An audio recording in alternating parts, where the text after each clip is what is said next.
quiero dar las gracias a la Universidad de Guanajuato por haberme invitado a participar en esta fiesta. Cumplir 20 años en esta actividad se dice pronto, pero son 20 años y apenas estamos empezando. Yo pensé en hablarles a ustedes de estas 10 razones para ser científico, pero les confieso que el título de mi plática no es mío. Me vino con una generosa invitación para conversar con los estudiantes de educación media superior de una escuela en la Ciudad de México hace unos años. La invitación decía: estimado doctor Pérez Tamayo, lo invito a que nos dé una conferencia sobre 10 razones para ser científico. Punto. Ni más ni menos. Era de la directora de una escuela media superior que estaba preocupada por la falta de educación vocacional a sus alumnos, y para eso estaba invitando a distintos profesionistas para que les dijeran a los muchachos y muchachas qué era ser lo que cada uno debe ser. Y había invitado ya a arquitectos, a ingenieros, a contadores, a futbolistas, y pensó invitar también a un científico. Mi vecina de enfrente, en la casa donde yo vivo, conoce a esta directora y le dijo: aquí enfrente vive un científico, invítalo. Me llegó entonces esta invitación, y como soy una persona obediente y disciplinada, eso fue lo que hice. Pero antes de repasar cada una de las 10 razones para ser científico, pensé contarles a ustedes cómo fue que yo me hice científico. A pesar de mi aspecto juvenil, confieso que este año estoy cumpliendo 70 de trabajar en forma ininterrumpida como investigador en una rama de la ciencia que hoy conocemos como la biomedicina. Y de esto les diré un poco más en unos momentos. Y primero, déjenme mostrarles la razón número 10 para ser científico. Debo decirles a ustedes que yo tampoco inventé esta razón. Yo tampoco inventé esta razón de no envejecer. La tomé de un librito que escribió mi hijo mayor, el doctor Ruy Pérez Montfort. Lo escribió en 1994. Él es un investigador en el Instituto de Fisiología Celular en la Universidad Nacional Autónoma de México. El librito que él escribió y que debería aparecer en la siguiente proyección se llama Reflexiones matutinas sobre la investigación científica. Vean ustedes lo que dice en el prólogo del libro. Dice: si está pensando a qué quiere dedicar su vida y por eso va a leer este libro, o tiene nada más curiosidad por saber qué es la investigación científica, le voy a confesar un secreto.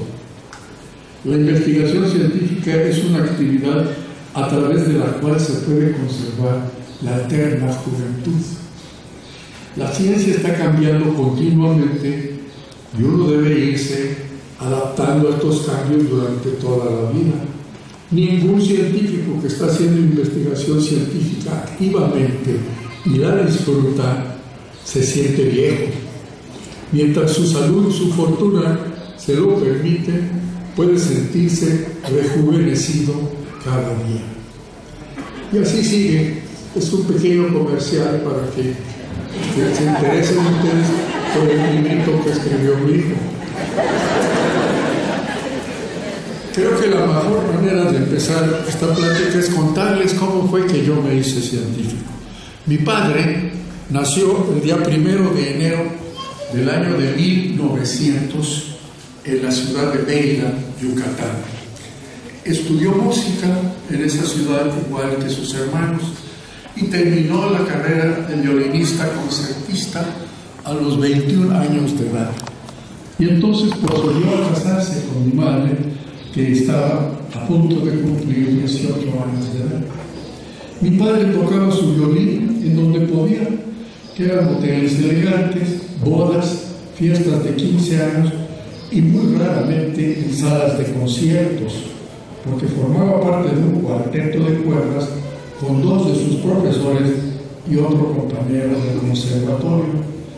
La demanda de música clásica en esa época en la ciudad de Mérida no era excesiva y por lo tanto la joven pareja era muy pobre.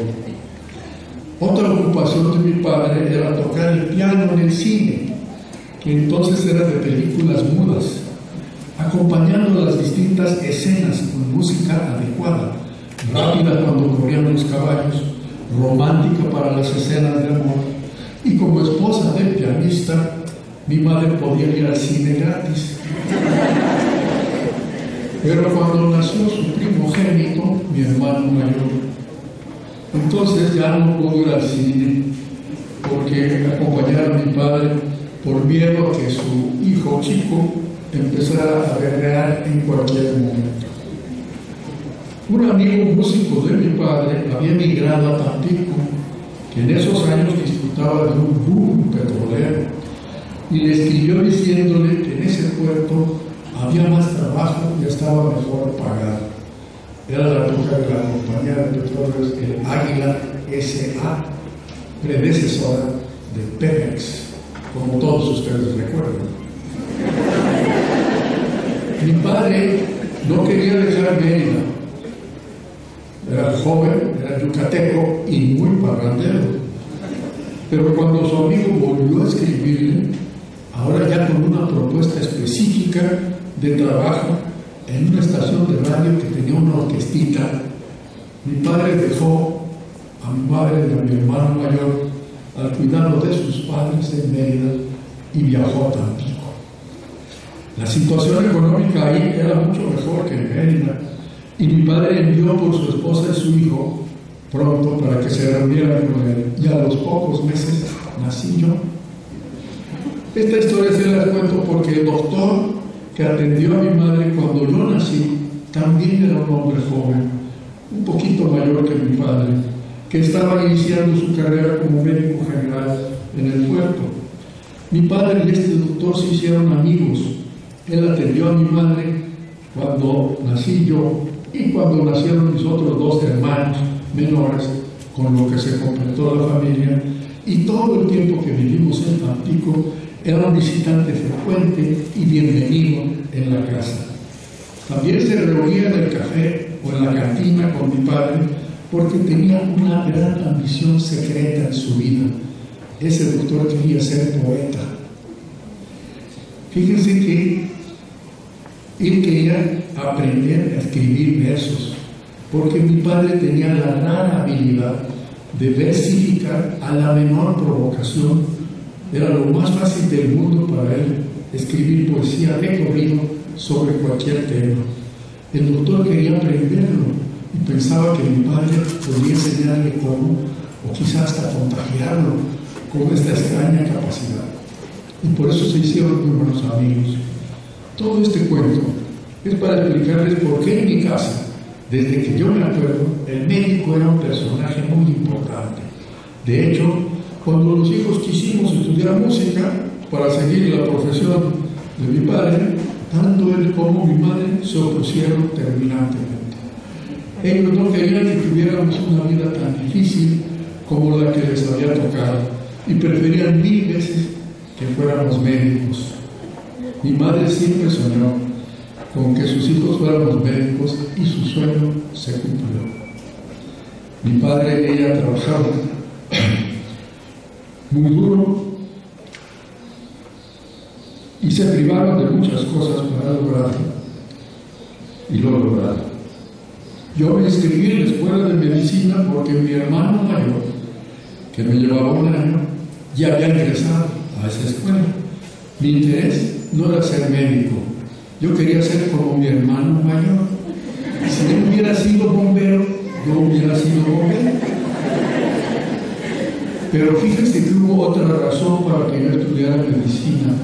Y es que entonces los libros que había que comprar para la carrera estaban todos en francés. Eran muy caros. Y nosotros éramos muy pobres. Si yo estudiaba lo mismo que mi hermano, ya no era necesario comprar otros libros para mí. Y por esa misma razón, mi hermano menor también estudió medicina. O sea que matamos 3 pájaros de un solo tiro. Al mismo tiempo que yo, ingresó a la escuela de medicina un joven yucateco de mi misma edad, que era hijo de un médico y se llamaba Raúl Hernández Peón. En diferencia conmigo, Raúl se inscribió en la carrera porque él sí sabía muy bien lo que quería hacer ya con toda su vida. Él quería ser científico. Lo había decidido desde antes, viendo trabajar a su papá. Pero Raúl no quería ser un doctor de los que ven y curan enfermos, los conocidos como médicos tocapanzas. Él quería ser un médico de los que hacen investigación en los laboratorios. Y su papá ya le había construido en el sótano de su casa, en la colonia Roma, un pequeño laboratorio de fisiología. Y desde que estaba en la preparatoria, Raúl ya hacía experimentos, leía artículos y libros científicos y hasta iba a sesiones y congresos de investigación. Desde el primer día nos hicimos muy buenos amigos y muy pronto me invitó a trabajar con él en su laboratorio. Yo fui por pura casualidad, por pura curiosidad, y quedé encantado. Raúl anestesiaba a un gato, lo amarraba a una mesita de cirugía, lo operaba, le colocaba una cánula de la arteria carótida en el cuello, lo estimulaba con un aparato eléctrico, unos nervios, le medía la presión arterial, registraba los datos en un quimógrafo. Aquello era extraordinario, fantástico. Me entusiasmé de inmediato y muy pronto empecé a aprender todo lo que él sabía. Empezando hasta cómo cazar gatos. En las noches, en las azoteas de la colonia Roma. Les voy a decir cómo se hace. Es muy fácil. Se necesitan 4 instrumentos. Se necesita una bolsa del mercado, una varita para mantenerla abierta, un cordel amarrado a la varita para esconderse y una esponja remojada en valeriana, que atrae mucho a los gatos. Ábrase la bolsa, manténgase abierta con la varita, deposítese la esponja en el fondo de la bolsa y con la reata váyase y escóndanse detrás del tinaco más vecino. Recuerden que estamos en las azoteas de la colonia Roma. En un par de minutos hay un gato dentro de la bolsa. Entonces, jálese la reata, se cae la varita, se colapsa la bolsa, se toma la bolsa y se va al laboratorio con un gato. Nuestros compañeros en la escuela decían que no andábamos cazando gatos, sino gatas en las azoteas en la noche. Y tenían razón a veces. Pero no de las que hacen ay, ay, ay, sino de las que hacen miau, miau. En muy poco tiempo yo ya quería ser fisiólogo como yo. Durante los 3 primeros años de la carrera, entonces fui estudiante durante el día y científico investigador durante la noche y los fines de semana. Nos divertíamos todo el tiempo. En el tercer año tomé clases con otro profesor. No sé qué están viendo ustedes. ¿Está Raúl? ¿Es un señor con lentes? ¿De narizón? ¿Chaparrito? ¿Con un microscopio? Pues ¿quién será? Tomé clases con mi maestro, el doctor Isaac Postero. Él era un español chistosísimo y un científico de gran prestigio internacional. En su materia, él, al terminar el año, yo estaba completamente seducido por este profesor y me aceptó para trabajar con él en su laboratorio en mis ratos libres. Y creo que la siguiente soy yo, hace 2 o 3 años. Sin dejar de operar gatos con Raúl, empecé a aprender la especialidad de mi maestro y poco a poco pude agregar nuevas técnicas a los experimentos que hacíamos en las noches. Sin embargo, esta especialidad se fue transformando en mi interés central, y aunque seguí trabajando con Raúl, cada vez iba menos a su casa. Raúl ingresó entonces a trabajar como estudiante con un famoso profesor de fisiología, el doctor Arturo Rosenbluth, quien tenía en su laboratorio un gran letrero que decía la siguiente, por favor. Decía: en este laboratorio el único que siempre tiene la razón es el gato. Mi amistad y colaboración con Raúl duró muchos años, hasta que él murió en un estúpido accidente automovilístico a los 44 años de edad, cuando ya era una de las figuras jóvenes más importantes en la neurofisiología latinoamericana. Yo he seguido haciendo experimentos, ya no con gatos, sino con otros animales, y de esto les diré algo en un momento. De modo que así fue como me hice científico. Pero vamos a repasar las famosas 10 razones para ser científico. La siguiente es la razón número 1, es para no tener jefe. Fíjense ustedes, si yo soy científico, yo soy mi propio jefe. Ustedes dirán: eso no es cierto. Si usted es profesor en la Facultad de Medicina, su jefe es su director. En efecto, él es mi director cuando actúo como profesor. Pero después de dar mis clases en los días y horas señalados, me voy a mi laboratorio y ahí yo decido en qué problema quiero trabajar, qué preguntas deseo contestar, cómo lo voy a hacer, qué experimentos debo realizar. Y si trabajo en un instituto de investigación y por lo tanto no doy clases a los invertebrados, mejor todavía para mi independencia intelectual. En cambio, si soy un diputado, debo hacer lo que dice el partido, sobre todo si es el PRI. Si soy un contador, debo hacer lo que dice el gerente del banco. Si soy un químico en su fábrica, debo dirigir las indicaciones establecidas para generar el producto, etc. En la investigación científica pasa lo mismo que en otras actividades creativas, como la pintura, la música o la literatura. Déjenme decirles cuál es una definición de ciencia, la que yo favorezco y debe aparecer ahí. La ciencia es una actividad humana, creativa, cuyo objetivo es la comprensión de la naturaleza, cuyo producto es el conocimiento, agrego, generado por medio de un método científico organizado en forma principalmente deductiva y que aspira a alcanzar el mayor consenso general.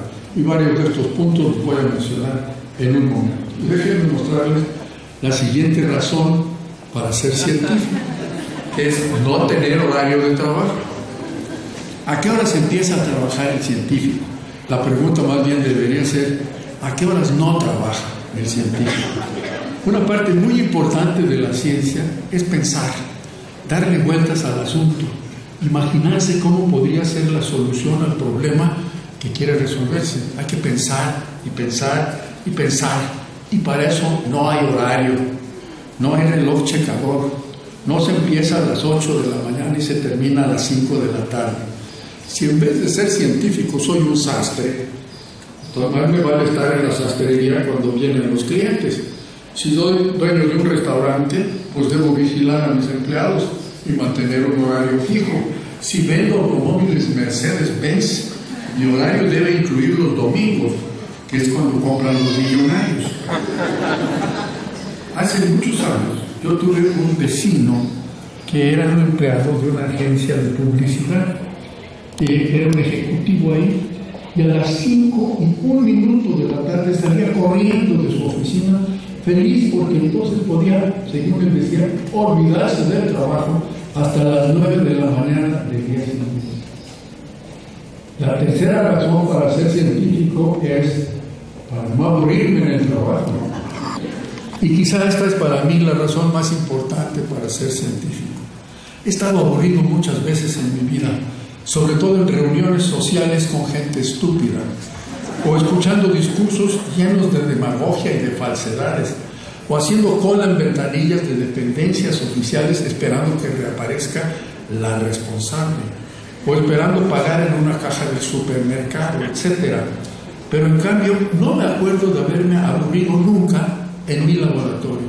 Ahí he estado cansado, preocupado, frustrado o bien estimulado, inquieto, curioso y hasta asombrado y feliz.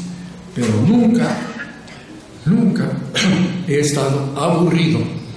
Considero el aburrimiento no como la transformación progresiva del ser humano en un burro, sino como una de las más tristes tragedias humanas, porque lo entiendo como la conciencia de estar perdiendo el tiempo, un tiempo precioso y totalmente irrecuperable, perdiéndolo en asuntos triviales o idiotas.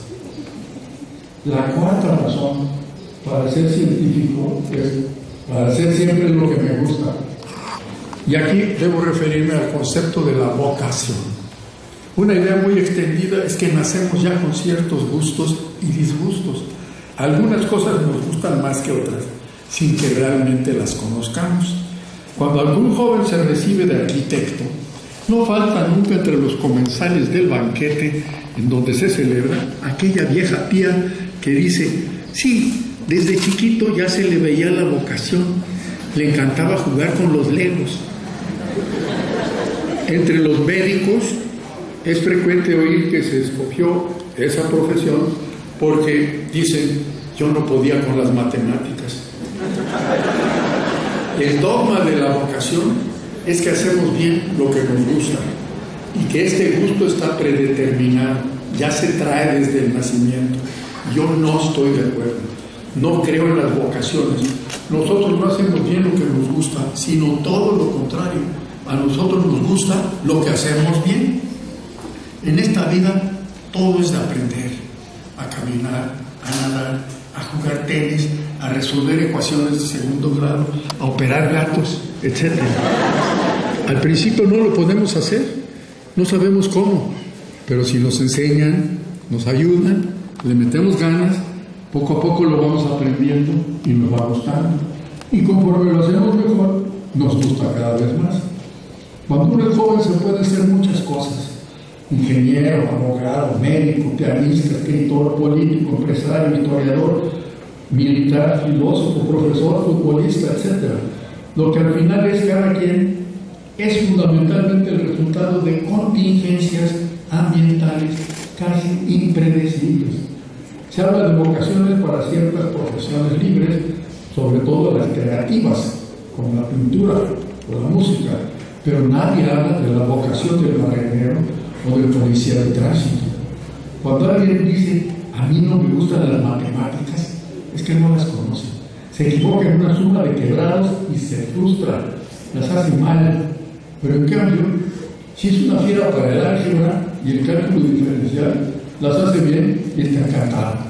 A mí me pasó que yo me encantaban las matemáticas porque estaba enamorado de mi profesora de matemáticas.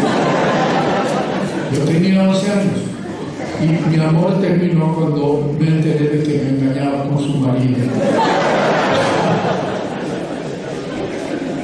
La siguiente razón para ser científico se relaciona directamente con la anterior y es para usar mejor mi cerebro. Una forma de describir el trabajo científico es tener ideas y ponerlas a prueba. Ustedes estarán de acuerdo en que para tener ideas hay que usar el cerebro, aunque se dice que algunas gentes piensan con los pies. Pero para poner las ideas a prueba también hay que usar el cerebro. Y si queremos complicar un poquito más la descripción de la ciencia que acabo de hacer, yo diría que es tener buenas ideas y ponerlas bien a prueba. Esto resalta todavía más el hecho de que en la ciencia se usa el cerebro y hay que usarlo bien. Mientras más bien mejor, porque entonces el resultado del trabajo científico será de buena calidad, que es lo que deseamos hacer. Cuando le preguntaron a Linus Pauling cómo se hacía para tener buenas ideas en ciencia, él ganó el premio Nobel 2 veces, una vez en química y otra vez en La Paz. Le preguntaron, entonces Linus Pauling dijo, les voy a dar a ustedes 2 métodos para tener buenas ideas, no uno. El primero es tener muchas ideas y eliminar las malas.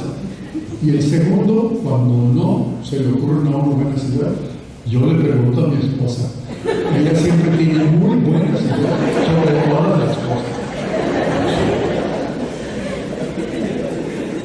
Si alguno de ustedes tiene el proyecto usar poco o de plano no usar su cerebro, entonces la ciencia definitivamente no es una buena opción. Yo le recomendaría la política. La sexta razón para ser científico también tiene que ver con el uso adecuado del cerebro, y es para que no me tomen el pelo. Para la gente cuya profesión consiste en tener buenas ideas y ponerlas bien a prueba, resulta fácil adoptar este programa no solo en el trabajo, sino en la vida diaria. O sea, adoptar el espíritu científico como una forma de vida. Y esto se traduce, por ejemplo, en ver con escepticismo gran parte de lo que se anuncia, tanto en los periódicos como en la televisión y hasta en los espectaculares. Desde luego hay muy pocas ideas ahí y no resisten la menor prueba. Cuando un científico va al supermercado y ve que una pasta de dientes anuncia como una de sus virtudes contiene calcio, pues se ríe. Cuando en el periódico se anuncia una crema que promete un cutis de colegiala en 15 días, se carcajea. Cuando en un espectacular un banco X afirma que sus ahorros le generan más intereses que los otros bancos, pues muere de la risa, ¿no? Su mayor diversión, sin embargo, son los reclamos de que con el uso de tal tratamiento usted recuperará su pelo y dirá adiós a la calvicie, o que perderá 15 kilos de peso en 30 días, lo que está científicamente demostrado. El espíritu científico consiste en aceptar solo en forma preliminar aquello para lo que no hay pruebas. Pero podemos imaginarnos que sería posible obtenerlas y, si es nuestro interés, proceder a hacerlo. Ustedes pensarán que es muy difícil vivir así, pero yo les aseguro que no es tanto. De hecho, todos vivimos así, en distintos momentos y en relación con ciertas circunstancias cotidianas. Lo que yo estoy promoviendo es la conveniencia de ampliar la postura escéptica del científico profesional a toda la vida humana, porque de esa manera es muy difícil que nos tomen el pelo. La séptima razón para ser científico es para hablar con otros científicos. ¿Y qué puede tener de bueno hablar con otros científicos? ¿A poco todos los científicos son cultos, inteligentes, simpáticos y buenas gentes como yo? De ninguna manera. Hay científicos de todos tipos, como también hay banqueros, políticos, acróbatas, narcos y músicos de todos tipos. Hay agradables, hay enojones, hay acróbatas, hay arrogantes, hay simpáticos, hay dedicados, hay vividores, hay serios, hay aburridos, hay parlanchines, callados, pomposos, modestos, políticos, académicos, chiflados, muchas otras cosas más. También debe haber científicos malos, como en las películas de James Bond, que desean conquistar al mundo y golpean a su mujer todos los sábados. Por fortuna no me ha tocado conocerlos. Los científicos que yo he conocido, y conozco muchos, tienen una característica en común: son escépticos, son profesionales de la duda, de la generación de buenas ideas y del análisis de las pruebas que pretenden demostrar que son buenas. O sea que no se dejan tomar el pelo fácilmente. Y es por eso que conversar con los científicos es tan refrescante y tan instructivo, cuando uno también es científico. Pero para otras personas, digamos un notario o un coronel del ejército, cuando lo que dicen, el científico les pregunta: ¿y cómo sabe usted eso? ¿Cuáles son las pruebas que lo demuestran? Lo que entre científicos es perfectamente natural y legítimo, el notario y el coronel pueden sentirse un poco incómodos. En otras palabras, el espíritu científico transforma al que lo posee en un bicho poco frecuente, con costumbres que pueden resultar socialmente inconvenientes, y por eso es mejor que hable con miembros de su propio gremio. Con ellos se entiende mejor y no se enojan. Esta conclusión nos lleva más a la siguiente razón para ser científico, y es aumentar la masa crítica de científicos en México.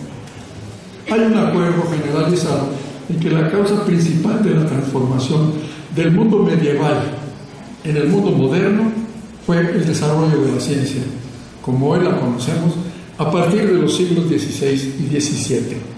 También se acepta que en nuestros tiempos la diferencia principal entre los países desarrollados y los subdesarrollados y el desarrollo es su respectiva capacidad científica y tecnológica. Una forma de medir esta capacidad es contando el número de científicos y tecnólogos que tienen los distintos países en relación con su respectivo número de habitantes, por ejemplo, por cada 10,000 habitantes. Les muestro cómo andamos en México en comparación con distintos países. No sé qué es lo que se está viendo ahí. Está el número por países. Observen que México está en primer lugar. Porque vamos de abajo para arriba.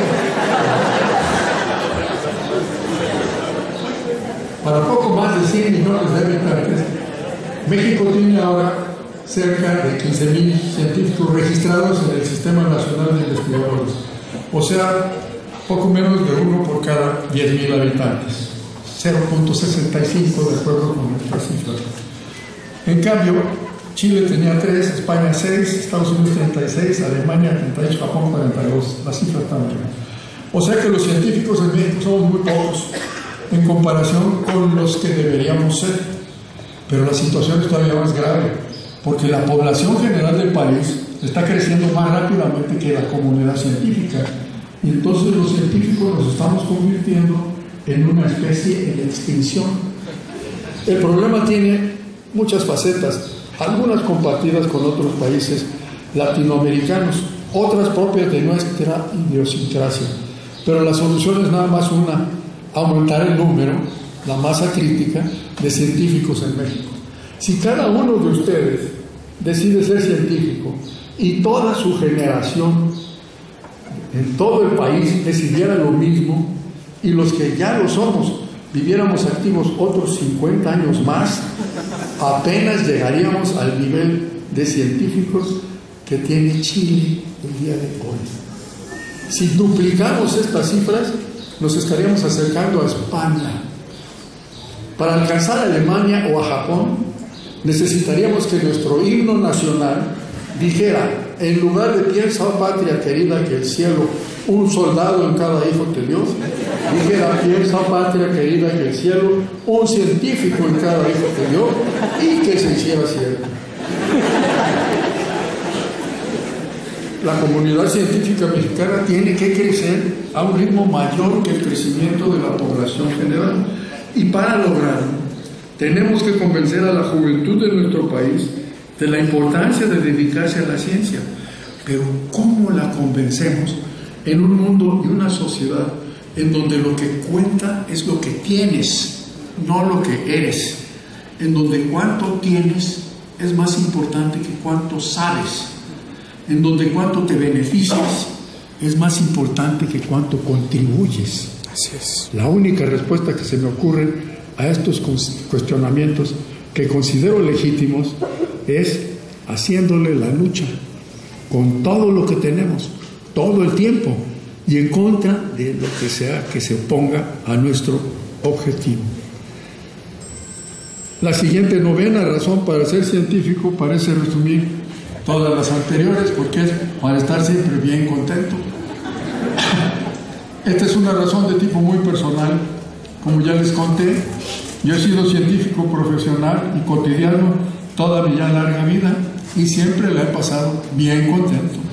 Me ayudó mucho que mi esposa también fue científica profesional, que entre mis hijos y nietos también hay científicos, que casi todos mis amigos cercanos pertenecen al reducido gremio de la ciencia y que yo he podido seguir activo en la investigación científica hasta hoy.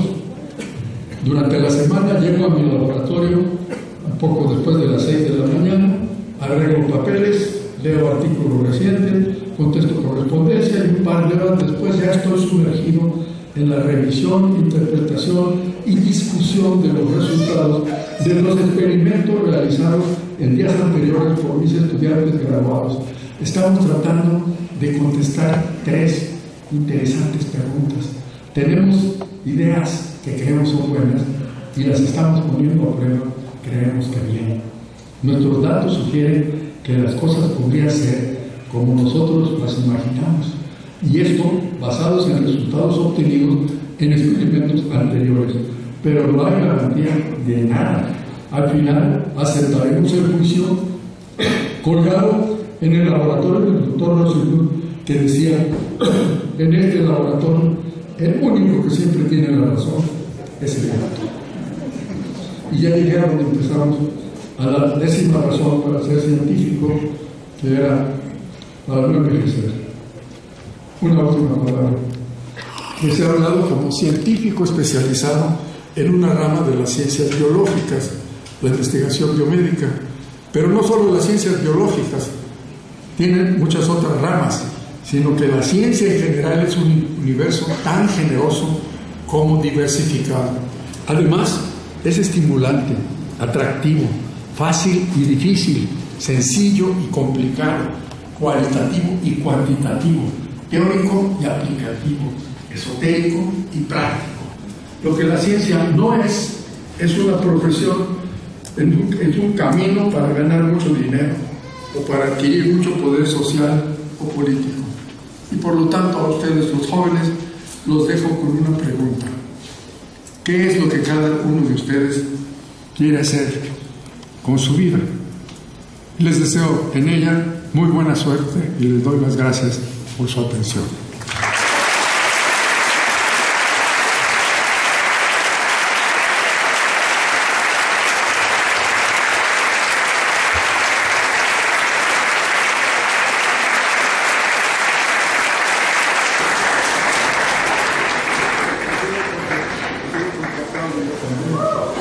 Cuando estuve en China, resulta que después de una conferencia, todo el mundo aplaudía, incluyendo a los que no daban la conferencia.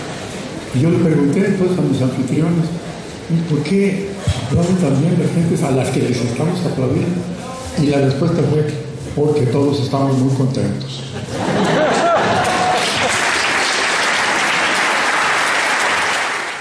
Yo quería decirles lo siguiente: yo he encantado de escuchar sus preguntas, no comentarios. Ya sé que lo hice muy bien, me felicitan, ya. Pero si alguien tiene alguna pregunta concreta, específica, yo con mucho gusto puedo pasar 2 cosas. La primera es que sepa la respuesta y se la digo. La segunda es que no la sepa. Y entonces digo: no sé. Fíjense qué bien me sale. No sé. Lo digo muy frecuentemente, lo tengo muy bien ensayado. Entonces, si alguien tiene alguna pregunta específica, concreta, definida, por favor. ¿Qué piensa en cuanto al cáncer, a la investigación del cáncer? ¿Qué pienso en relación con la investigación del cáncer en México, en el mundo? En México. En México. Tenemos excelentes investigadores en el área de las enfermedades neoplásicas, casi todos ellos concentrados en 3 instituciones. Una de ellas es el Instituto Nacional de Cancerología, otra de ellas es la Universidad, el Instituto de Investigaciones Biomédicas, y otro de ellos es el CIMESTAD. Yo los conozco a todos ellos, son gentes de mejor nivel, extraordinarios, pues son muy pocos. Y esto es cierto en todas las demás áreas de la ciencia.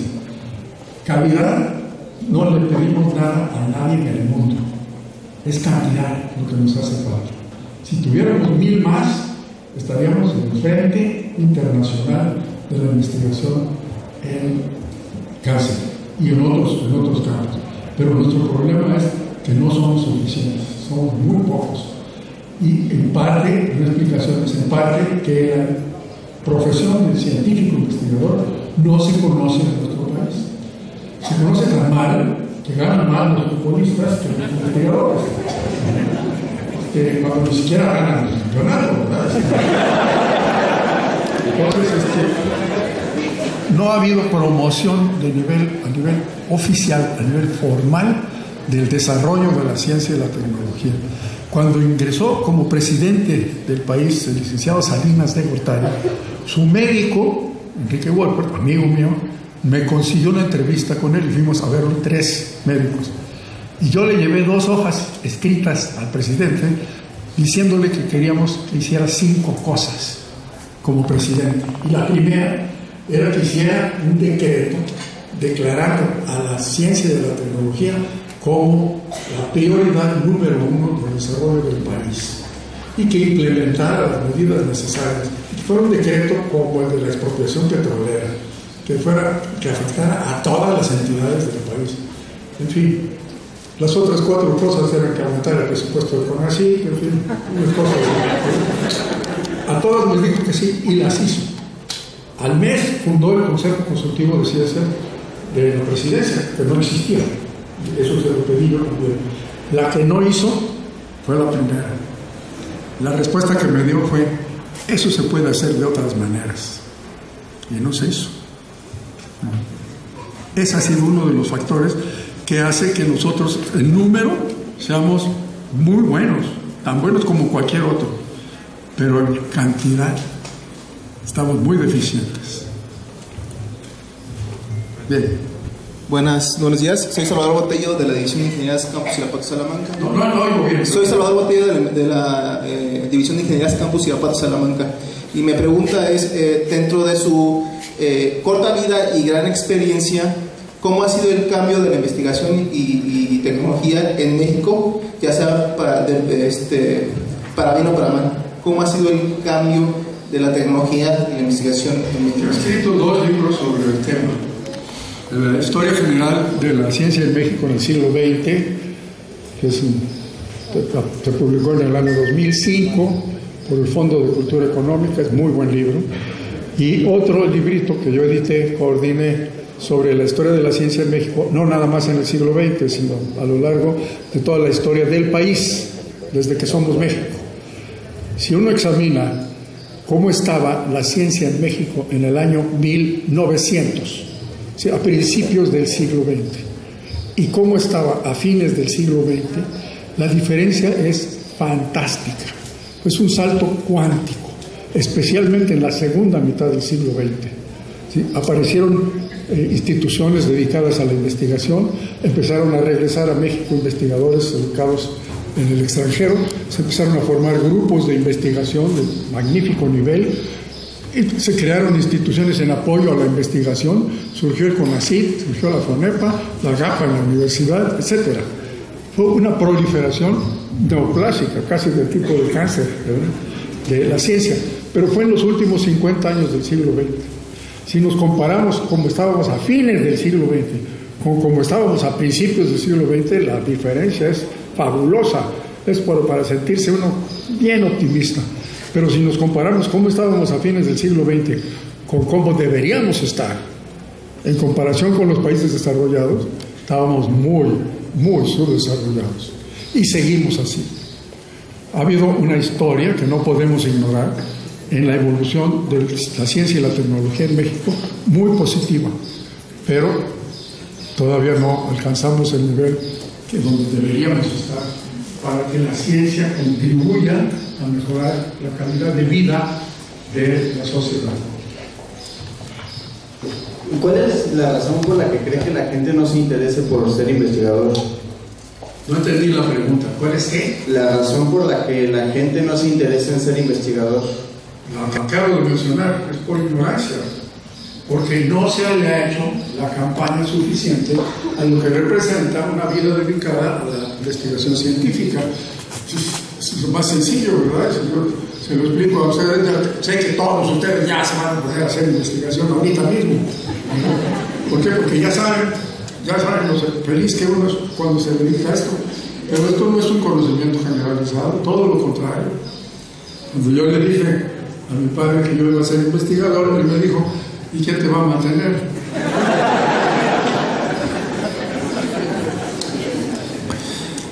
Agradecemos al doctor Rui Pérez Tamayo, profesor investigador de la UNAM, su participación en este congreso